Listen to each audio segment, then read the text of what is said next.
Hello everybody, I think you must have listened to my other book, but I just today finished Alex Rider's book 7, chapter 23, last chapter of the book Naked. Now I'm reading the start of a wonderful book. I've already read myself in my school book. At school, it's my book though. This cat must learn to fight. Varjak Paul. This cat must learn to fight. Varjak was a cat, by the way. The elder Paul was telling a story. It was a Jalal tale, one of the best. Varjak loved to hear his grandfather's tales of their famous ancestor, how Jalal fought the fiercest warrior cats, how he was the mightiest hunter, how he came out of Mesopotamia and travelled to the ends of the earth, further than any cat had been before.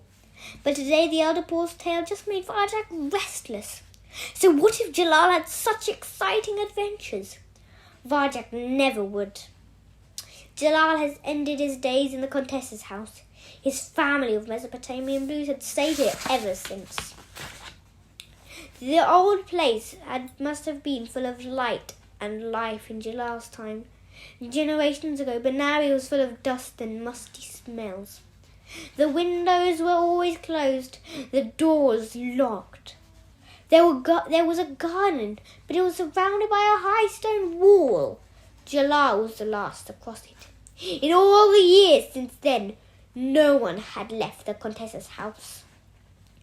Now no one except Varjak was even listening to the tale of Jalal's adventures.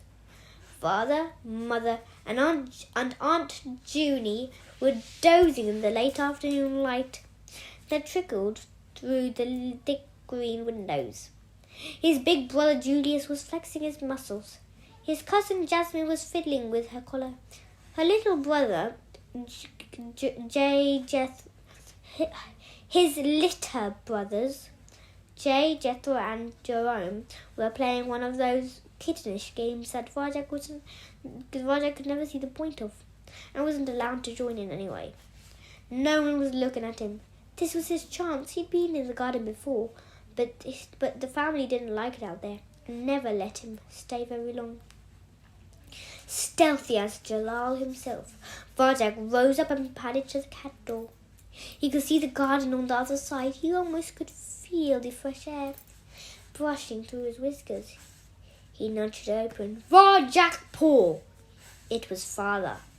Where do you think you're going? Varjak spun around. The tale was over. They'd woken up and seen him, but this time he wouldn't give in. Aren't we allowed in the garden now? He said. Sweetheart, said Mother, coming over and sitting his collar. The garden is a nasty, dirty place. You're a pedigree cat, a purebred Mesopotamian blue. What do you want out there?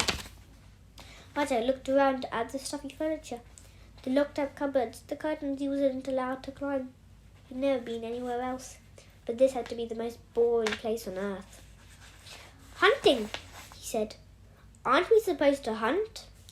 The tales talk about tails, snorted his big brother Julius' green eyes glinting.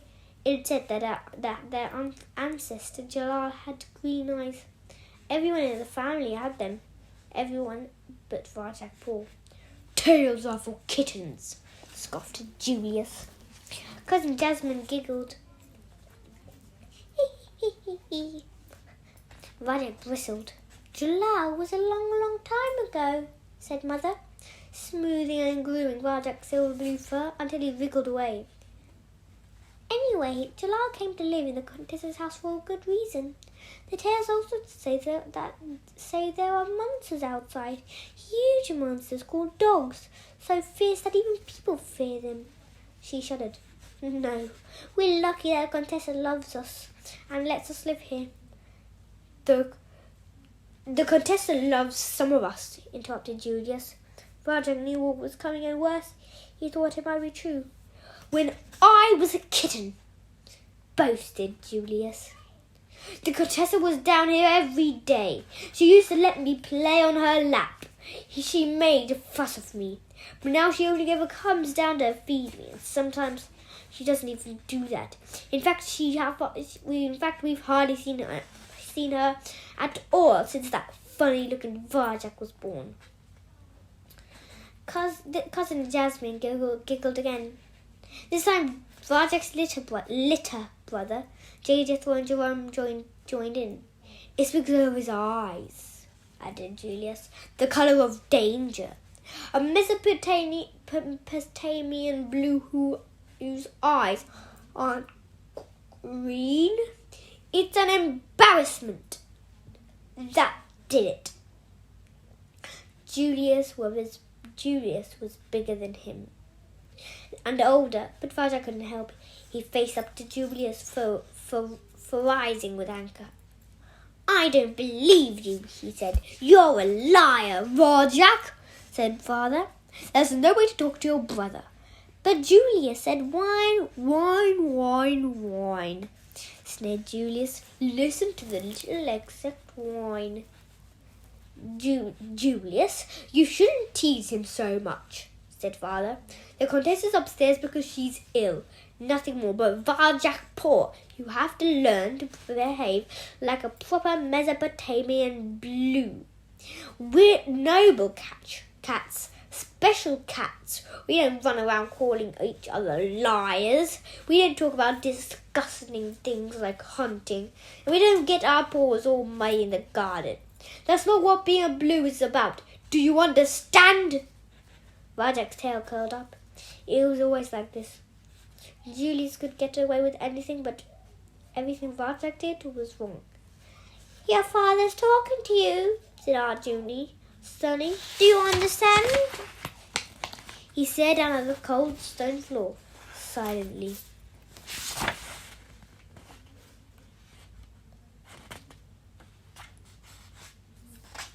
He stood on the cold stone floor, silent. There was nothing he could say. Fine, said Father. Suit yourself. But until you learn to act like a blue, there'll be no supper for you. He licked his chops. Come on, everyone. Let's eat. They all headed down the corridor to the kitchen, leaving Varjak on his own in the hallway, between the stairs and the front door. Last there was the elder Paul, the head of the family. Don't worry, Varjak, he whispered, so no one else could hear. Listen to this, everyone.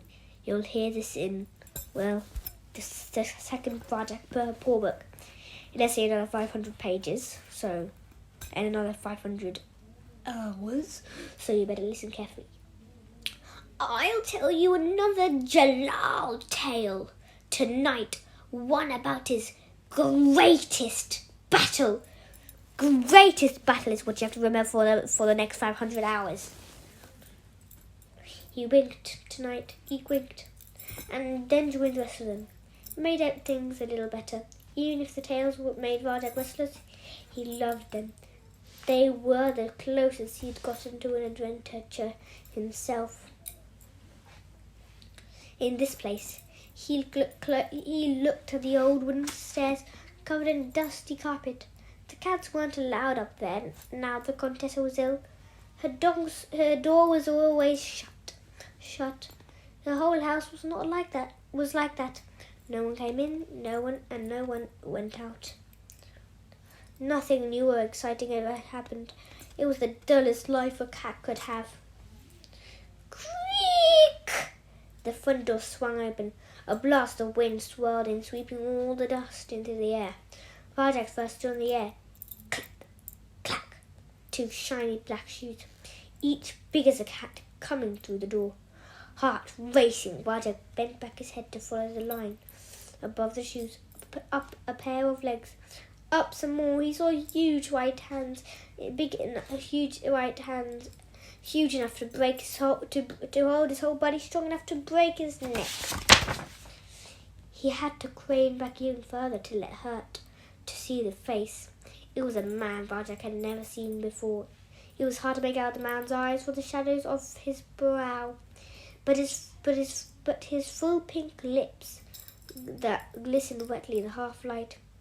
The lips creased and opened, and out came a voice that rumbled like thunder far above Varjak's head. The man strode into this hallway. Varjak felt dizzy. He looked down, but the man's shiny black shoes. There were two sleek black cats stalking into the Contessa's house. They were like nothing like Mesopotamian blues. They looked much larger and stronger even than Father or Julius. And there was something frightening about the way they moved. If they were two parts of one body working to put together perfectly. Too perfect. Varjak glanced from one to the other, and couldn't tell them apart. They came right up to him and looked down at him with identical eyes as smooth as black as their fur. He trembled. "Who are you?" There was no flicker of understanding in their eyes, no expression, nothing. They just pushed him aside as if he wasn't even there and took up positions flanking the staircase, and now other men came into the house. The shiny black shoes clicked past Varjak, one by one. It was all he could see of them, frozen to the spot, the mind spinning. He watched these giants pass. The black cat climbed the stairs and entered the room where the blues weren't allowed to go.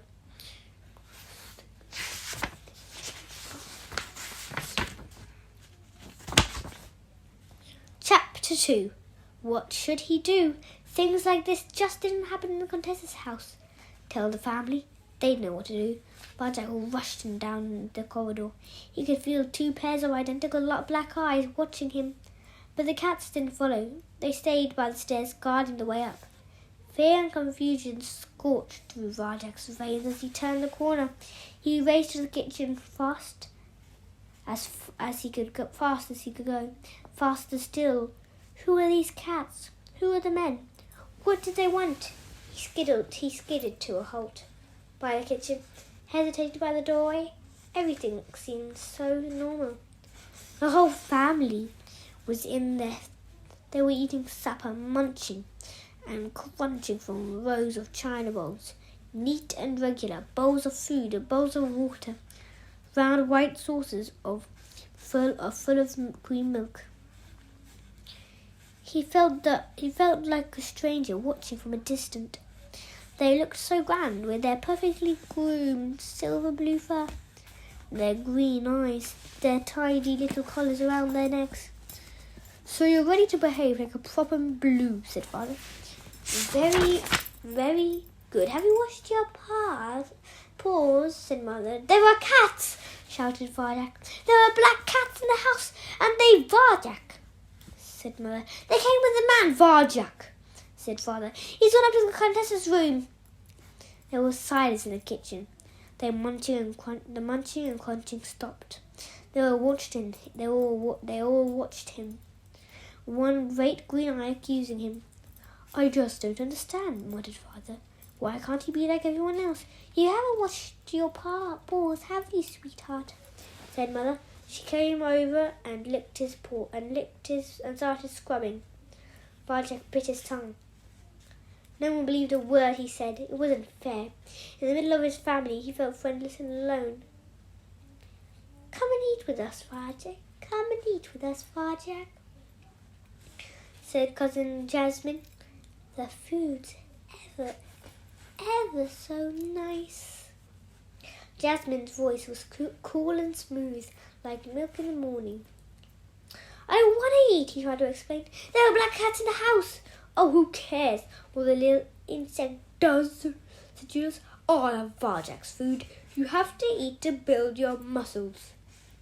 Julius puffed himself up and tucked into Varjak's bowl. Jasmine looked impressed. "You hear that, Varjak?" said Father proudly. "Julius is a proper Mesopotamian blue." Varjak bristled. Julius might be the family hero, but Varjak knew something no one else did, something important. He could make them believe him. "On Jalal's name, I swear it's true," he insisted. The cats are guarding the stairs right now. I looked into their eyes." He shivered at the memory. "They were all black." "Enough!" yelled Varjak. "That's enough of these tales."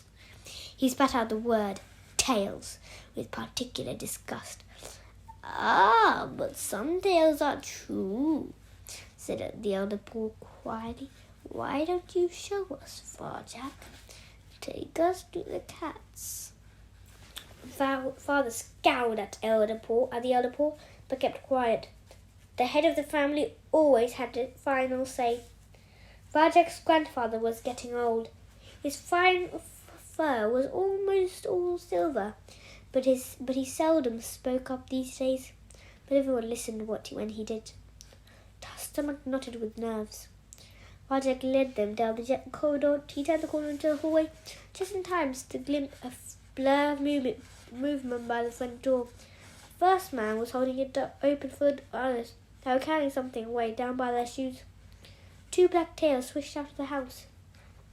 The man shut the door as the rest of Varjak's family came in into the hallway. They hadn't seen the others, or the black cats. All they could see was the man. "Why, it's a gentleman," said Mother. "I remember when we were kittens," said Aunt Julie. "There were ladies and gentlemen here every day. The Contessa always had visitors." The Contessa looked up. They looked up the stairs. The Contessa's door was wide open. There was no one in her room. It was empty. Surprise rippled around their family, not knowing what to think. They peered up at the gentleman, all except the elder Paul, who seemed thoughtful, as if he was trying to remember something. The gentleman pointed at the Contessa's room and did something in his voice like thunder, high above their heads. Then he crouched down, bringing himself closer to their level. His wet pink lips smiled at them and turned. Varjak glanced nervously at the front door. The black cats hadn't come back. He hoped they wouldn't. With a flourish, the gentleman brought something out of his pocket. He held it out on the waxy white hand and murmured to the family. Curious, they edged a little closer to see what it was.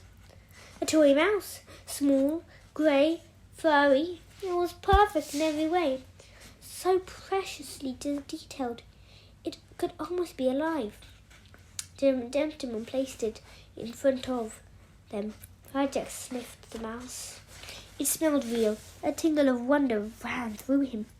He'd always wanted to hunt a mouse. "Let me see that," said Father. He examined the toy. "Amazing," he purred and batted it across to Julius. Julius flipped it stylishly through the air. To Jerome, they giggled. Varjak wondered if he'd get it back. Probably not. "What a beautiful toy! What a beautiful toy!" said Mother. "It's the best present we've ever had," cooed Jasmine. The gentleman smiled and stood up to his height.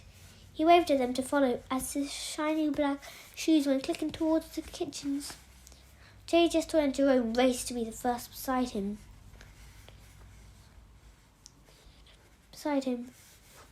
Come on, said Father. "Let's see what he's going to do next." In the kitchen, the gentleman was spooning something in their bowls. It was an oily black paste with a sharp, fishy smell. Varjak's nose wrinkled at it. "Ugh," he said. "That's caviar," whispered Mother. "The rarest, most expensive food in the world. Treats like these are only given to the finest pedigree cats," peered Varjak. "The gentleman knows how important we are." The man put the bowls back on the floor, heaped high with fishy food, and beamed out of them. His pink lips glistened as the cat started to sniff the caviar. He nodded, turned, and left the kitchen, smiling all the way. "What was all the fuss about, Varjak?" said Father, the moment he was gone. "And that black cat nonsense?" "I'm calling a family council," interrupted the elder Paul. Now everyone is to attend, even the kittens." "But," Elder Paul protested, Father, eyeing the bowls of caviar. Family councils is only for emergencies." "It's now," repeated the elder Paul. "Now, in the front room." The elder Paul strode away. Varjak glared anxiously at his father's face. It twisted with speechless rage. Chapter 3. Family Council is now in session, declared the elder Paul. At the hubbub on the front room, Mother, Father, and Aunt Junie were whispering to one another, huddled together on a rug so old it had lost its pattern and faded away. Julie and Jasmine were sitting behind them, nodding seriously as if they were grown-ups too. Jay, Jethro, and Jerome were fighting each other over the toy mouse, trying to push each other into the flames. Trying to push each other into the flames of the antique fireplace. At the elder Paul's words, they all settled down. Varjak was sitting quietly on his own at the back, but his mind was burning. This was his first family council. From the Contessa's red velvet armchair where he stood, the elder Paul began to speak. The family tales tells us when our ancestor Jalal came out of Mesopotamia, he wandered the earth for many years before finding a home with the Contessa. Generation of Pauls had lived in this house since Jalal's time, but those days may be coming to an end. I believe the Contessa is dead. The older cats gasped. They shot strange looks at one another and shook their heads. A log crackled loud in the fireplace. The elder Paul waited until it was quiet again to continue. She had seldom left her room of late, only to feed us and tend the fire. Our youngest lit her. Varjak, Jay, Jethro, and Jerome have hardly seen her. They barely even know what she looks like. She would only let that happen if she were very ill. If she was ill, very ill. And now this gentleman we saw today confirms my fears. The Contessa is gone. Yes, she's probably gone somewhere, said Father. I'm sure she'll be back. And in the meantime, her gentleman friend is looking after us. He's not her friend, said the elder Paul. I remember him. He came to this house years ago before any of you were born. He and the Contessa had a terrible argument. He wanted to take us away, but she wouldn't let him. She threw him out in the end, shouting and screaming. It was silent for a moment. Varjak saw Father's eyes glint in the green light. There was no light in the room, but the flickering fire. This is absurd, said Aunt Junie. She licked her plump paws confidently. We're purebred Mesopotamian blues, the noblest of cats. Nothing bad can happen to it. It's silly to alarm the kittens like this, tutted Mother. They're too young and impressionable to understand anything so serious. They'll go and have nightmares now. You see, if they don't, that's right. Father arched his back and stood up. I don't understand the problem. The gentleman is feeding us better than the Contessa ever did. But why is he being so nice to us? Said the elder Paul. Fancy food presents it to be too good to be true. And what about those black cats who gave Varjak a scare? We all know Varjak and his tales, declared Father. No, I see nothing to worry about. I don't believe in those cats. I don't believe in the Contessa's dead. The Contessa is dead. I don't believe this is the same gentleman the elder Paul remembers. He must be getting confused in his old age. There was a murmur of agreement around the room. Varjak couldn't stop himself. He had to speak. I saw the men carry something away, he said. It could have been the Contessa's body.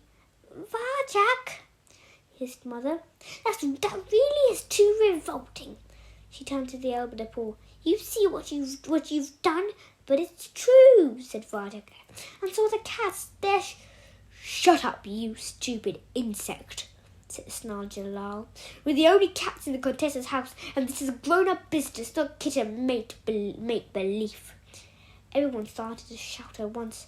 The flames roared louder and higher in the fireplace.